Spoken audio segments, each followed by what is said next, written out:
Exam Practice Test 4, Listening Part 1. You will hear a number of different recordings and you will have to answer questions on what you hear. There will be time for you to read the instructions and questions and you will have a chance to check your work. All the recordings will be played once only. The test is in 4 parts. At the end of the test, you will be given 10 minutes to transfer your answers to an answer sheet. Now turn to Part 1.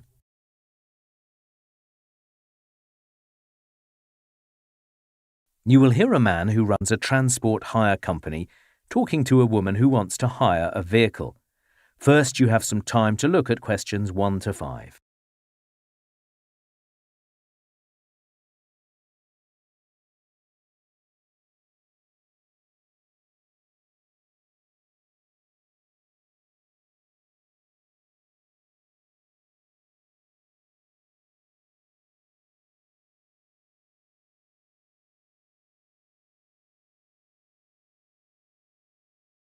Now we shall begin.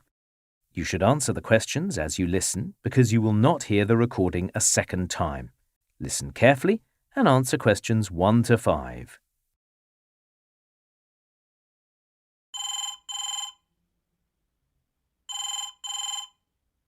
Good morning. Island Transport Company. This is Brian speaking. Morning. This is Jenny Cartwright here. I'm visiting the island next week and I want to hire some form of transport. No problem, Jenny. Island Transport can offer a range of different vehicles to hire. So the first option is a motor scooter. They're very popular. Oh, right. And how much do they cost to hire? Well, you can hire them by the hour or by the day. Per hour, it's $15.50. And what about for a day? Daily, it's $49.99. That includes a full tank of petrol, but you need to fill it up before you bring it back. Is a scooter a good way to get around the island? Oh, yes. It's a lot of fun. Visitors really enjoy it.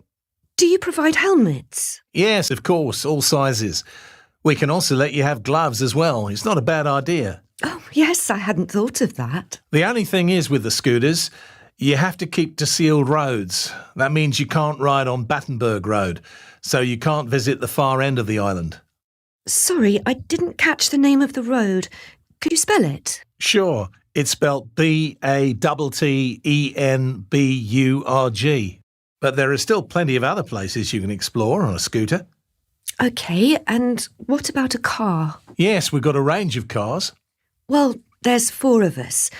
But if we do go for the car option, we'd be happy with a very small basic one.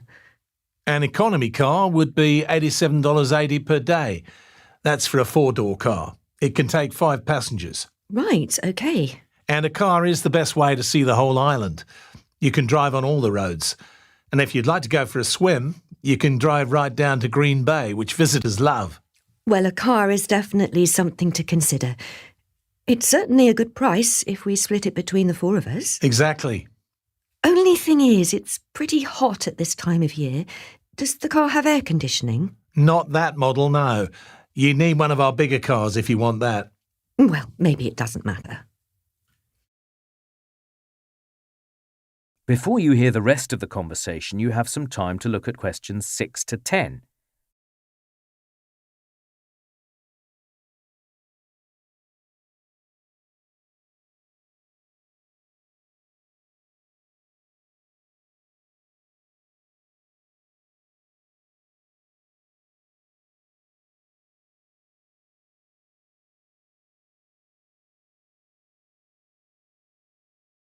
Now listen and answer questions 6 to 10. The other option to consider is an e-bike. These are very popular, like a normal bicycle, but with electric power to help you along. How much are they? Normally they're $59 per day, but I can offer you a discounted rate at the moment of $52.20. Oh, OK. To be honest, a lot of our customers these days prefer e-bikes to motor scooters because they're so quiet and peaceful. On some e-bikes, the battery is really heavy, but on these bikes, it's nice and light. I've never ridden an e-bike before. How difficult is it? Not difficult at all. You'll find they are very easy to handle. Like I say, just a normal pedal bike really, but you don't have to do too much work, which is a good thing because the island is quite hilly. These are good quality bikes too, well made with high quality brakes both front and back, so you won't have any problems. Well, that does sound like a lot of fun. Do they come with GPS? No, but we can provide you with a map. What about a lock? Yep, one of those as well with each bike, so you can leave it securely if you want to. I think my friends will like the idea of an e-bike. A good compromise. Well, like I say, they're very popular these days. And another big advantage is that you don't have to have a licence for this type of vehicle. Well, let me discuss it with my friends and I'll get back to you. No problem. Thanks for your time. That is the end of part 1. You now have 1 minute to check your answers.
Exam practice, test 4. Listening, part 2.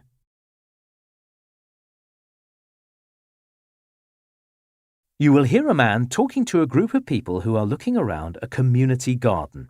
First, you have some time to look at questions 11 to 15.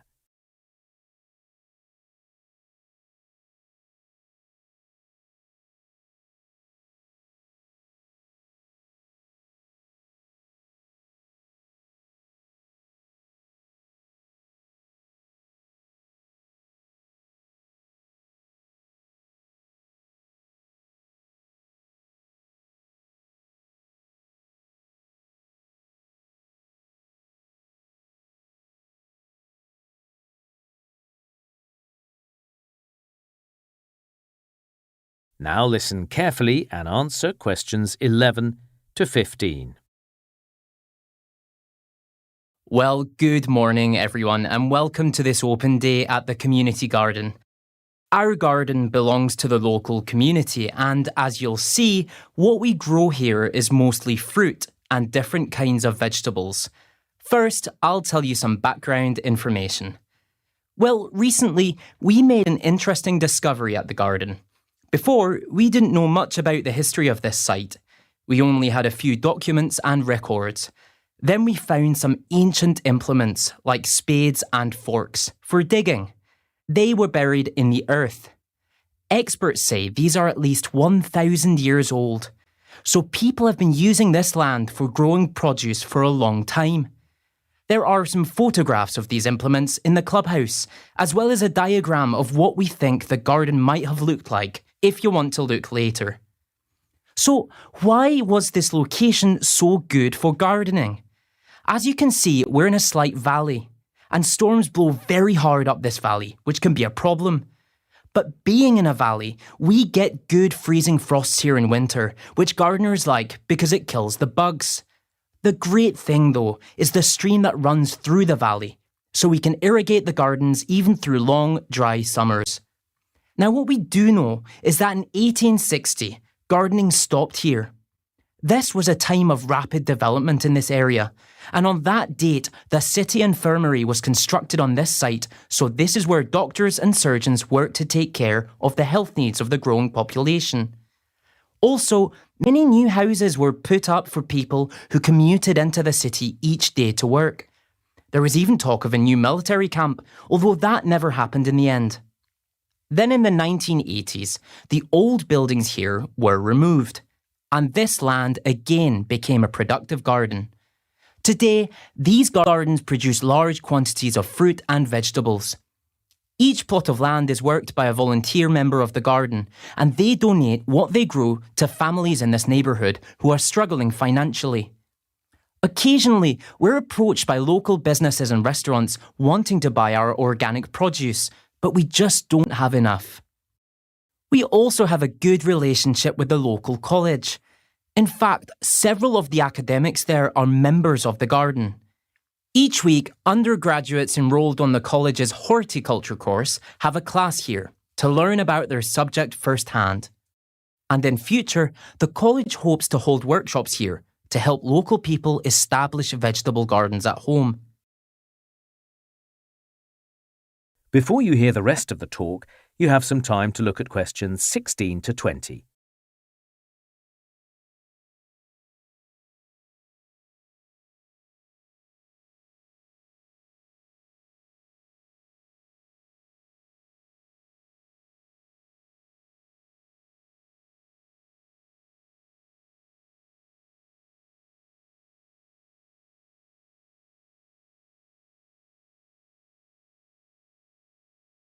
Now listen and answer questions 16 to 20. OK, now I'll just point out a few places of interest around the gardens. So can you all look at your maps, please? OK, so we're now standing at the main entrance to the gardens, outside the clubhouse. So you might be interested in our worm farms. This is where we make fertiliser. To get there, from the main entrance, head north. You'll pass gardens on either side of the path. Just before the path curves round to the right, there's a turning on the left. Go down there and the worm farms are inside the first building you come to. It's also worth visiting our seed store. Again, head north and follow the path as it curves round to the right, through the gardens. You'll come to the orchard. Follow the path around the edge of the orchard, but don't go too far. The seed store is actually located inside the orchard, a very pretty spot. Now, the machinery shed might interest some of you. From the main entrance, just go into the car park and walk right to the end. You'll see a little path heading out to the west. It's down there. Our compost heaps are also pretty impressive.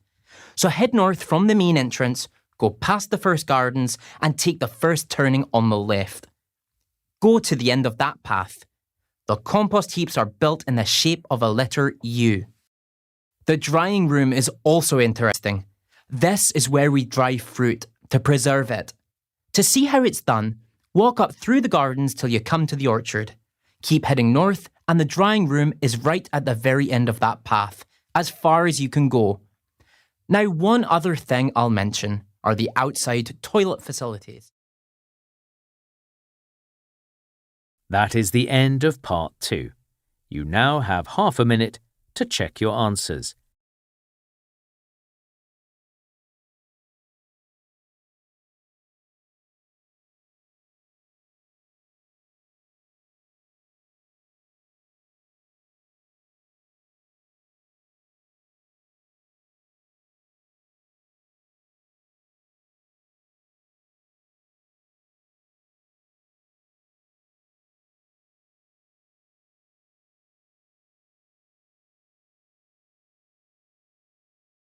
Exam Practice Test 4, Listening Part 3. You will hear 2 technology students called Alia and Jason talking about their joint presentation on the benefits of playing video games. First, you have time to look at questions 21 to 25.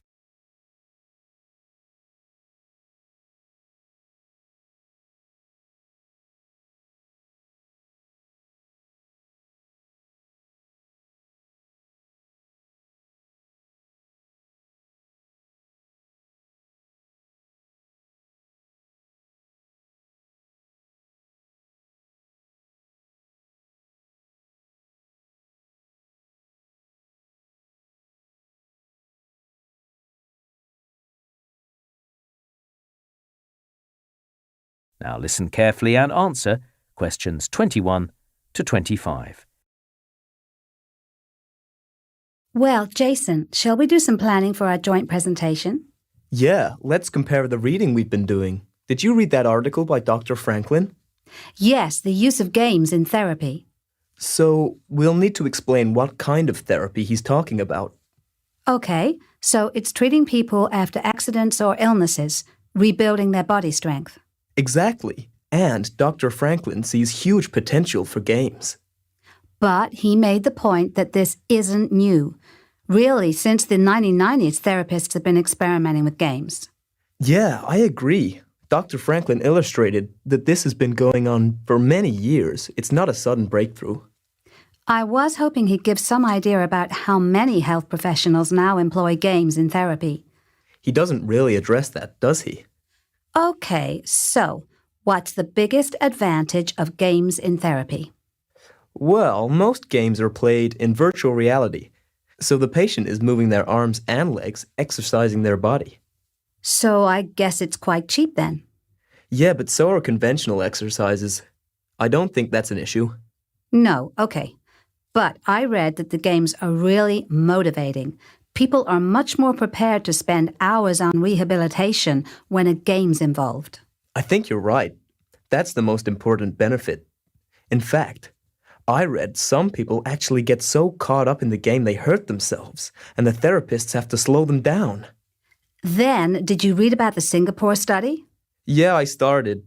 They were investigating whether people actually made more friends by playing games, right? That's right. They got a group of teenagers and over 60s together for 30 minutes a day playing video games. But the subjects weren't all in the same place. They were playing online. No, they were all together in a room. That's how the experiment was conducted. We should check. I'm sure it was online. You'll find I'm right. But anyway, the study found a real social benefit to game playing. Interesting. So many people say that games are solitary. Well, the Singapore study showed that players develop empathy for each other and bond over games.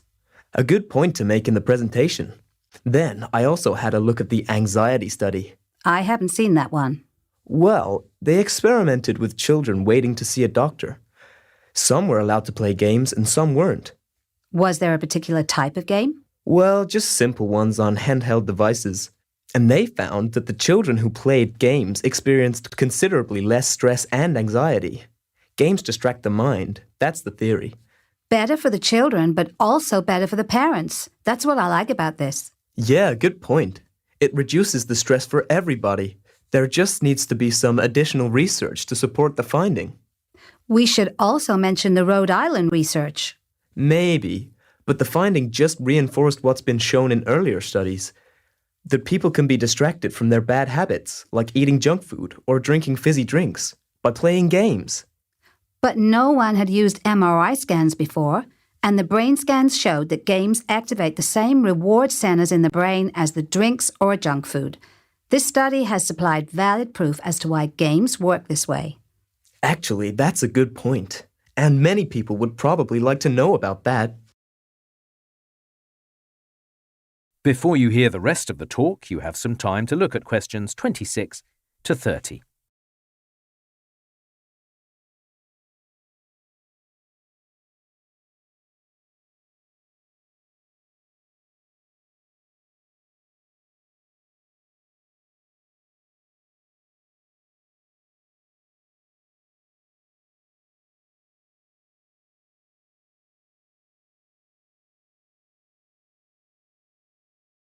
Now listen and answer questions 26 to 30. So then in the presentation, we need some more research findings. Well, I read an interesting study about surgeons. It was in the USA, and it found that surgeons perform better when they play video games in their free time. That makes sense. I mean, games are obviously going to improve hand-to-eye coordination. Yeah, I guess it's predictable. Still interesting, though. Absolutely. Challenges the idea that games are just a waste of time. Then there was a study about vision and eyesight. Apparently, games may actually improve vision. Game players in the study could see differences in grey colours more effectively. That's odd, though, isn't it? Because there are also studies showing a link between electronic screens and eye damage. Yeah, it's certainly controversial. I also read a study about sports. There's a company that makes video games which are supposed to encourage physical exercise. The idea is you play the sport first in the game, and then you're more likely to do it for real. And the study apparently confirmed it. Well, I doubt that's really true. I know. Seems highly unlikely to me. Maybe just a marketing tactic by the company. The study about aging was a good one. Scientists in Germany found that games have a positive influence on older people by keeping their brains active. And that's going to be more and more significant as the population ages. Good news for game manufacturers. I also read that games can actually help your career. The problem-solving, decision-making, and leadership that are developed in some games can actually make you more effective in the workplace. And there's been quite a lot of previous research to back that up too. Interesting. Then, another one that I found. That is the end of part 3. You now have half a minute to check your answers.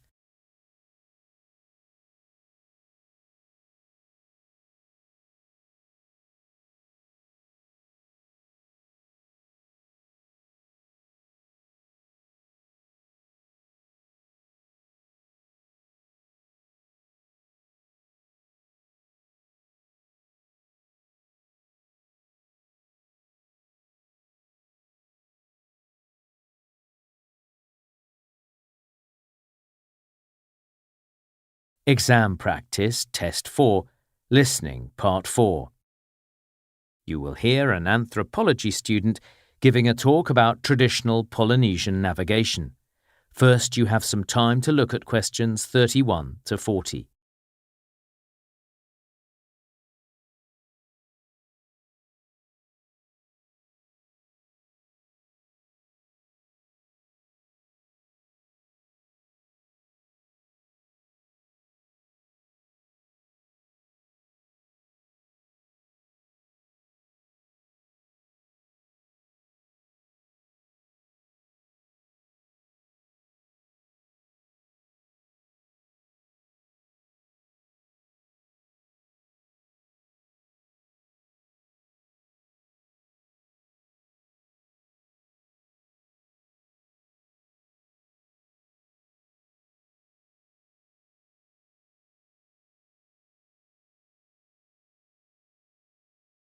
Now listen carefully and answer questions 31 to 40.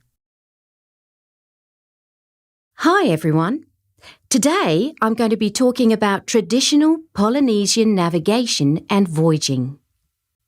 Now, in case you don't know, the islands of Polynesia are in the Pacific Ocean and include Hawaii, Tahiti and Samoa. All of these islands were originally uninhabited by humans. And for many years there was a debate about where the Polynesian people had migrated from. It was once suggested that they came from the Americas. However, that debate has been settled. Today, anthropologists recognise that the Polynesians began their journeys in Asia and from there migrated eastwards to the Pacific Islands. It's believed all the Polynesian islands had been settled by the 13th century. When European explorers arrived in the Pacific in the 17th and 18th centuries, they were impressed by the local canoes. European ships were much stronger, but the indigenous vessels were considerably faster when under sail. What we now know is that Polynesians sailed across open ocean, out of sight of land, long before this occurred elsewhere.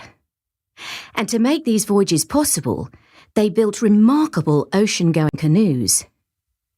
The canoes had 2 hulls, so are sometimes called catamarans. They were equipped with large paddles, but these were not a form of propulsion. Instead, the paddles were positioned at the back of the canoe to make steering the vessel possible. All these ocean-going canoes had sails. Polynesian sails were triangular in shape and made from the pandanus plant, which grows on nearly all Pacific islands. It was also necessary to make warm clothing, as even in tropical waters, people could get cold on long voyages. Materials like wool and cotton were unknown to Polynesians. However, the paper mulberry tree grows on most Pacific islands, and its bark was remarkably flexible and was used in the manufacture of clothing.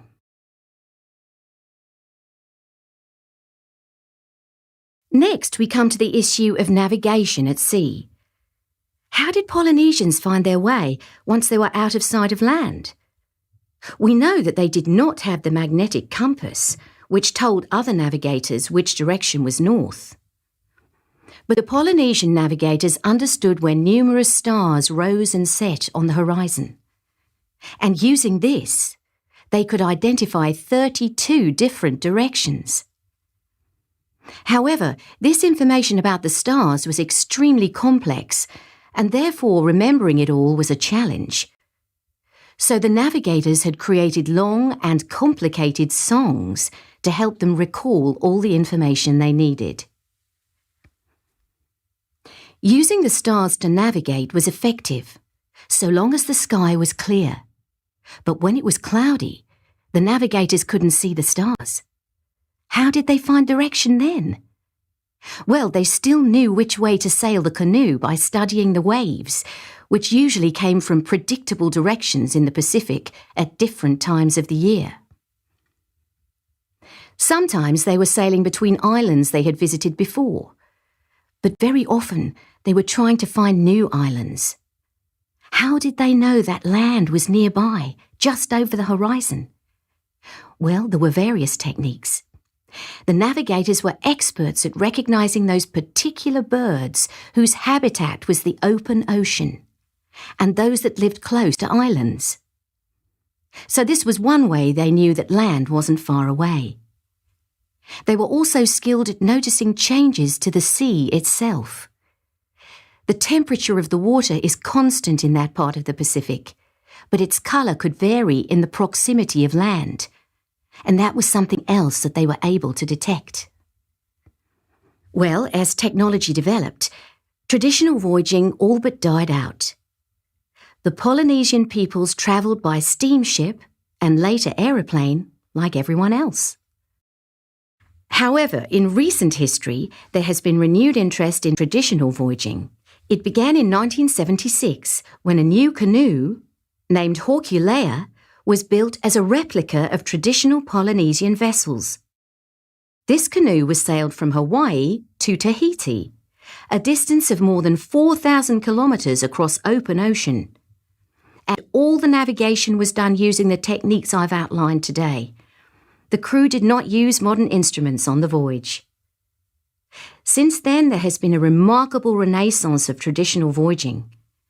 Numerous canoes have been built in different Polynesian countries, which have sailed to almost every part of the Pacific.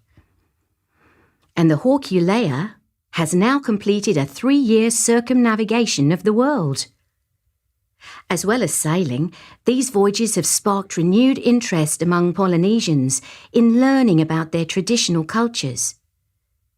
The canoes themselves operate as floating classrooms, teaching young people about, for example, the music their ancestors once enjoyed.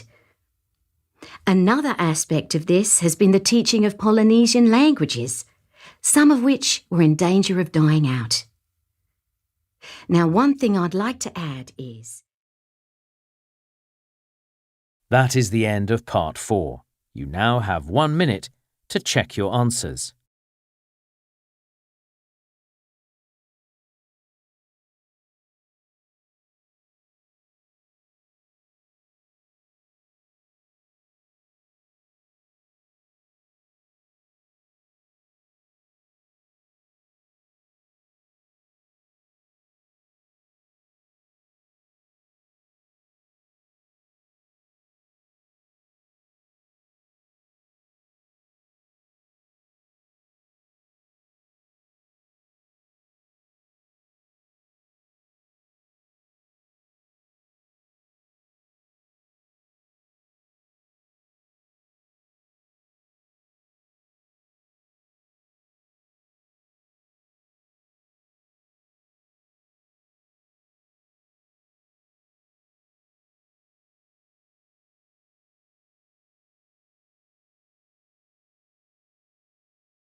That is the end of the listening test. In the IELTS test, you would now have 10 minutes to transfer your answers to the answer sheet.